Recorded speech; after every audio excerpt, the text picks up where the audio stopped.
Hello! Here at Gray Rocks Conservation Area, you have access to a boat dolly. It's really sturdy because it has a kickstand. The first thing you need to do is press the button on the strap and pull the strap from the bottom to open it up.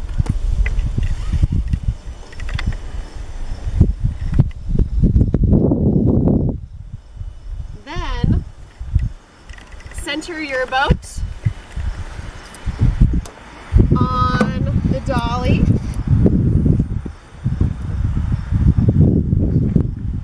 Strap in your boat with the strap.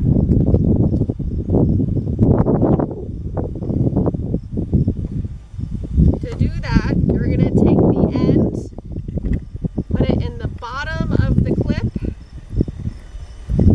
and pull. Make sure it's tight or else the boat will slip.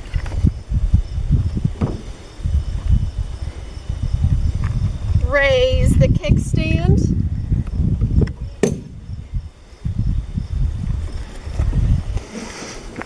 and pull your boat.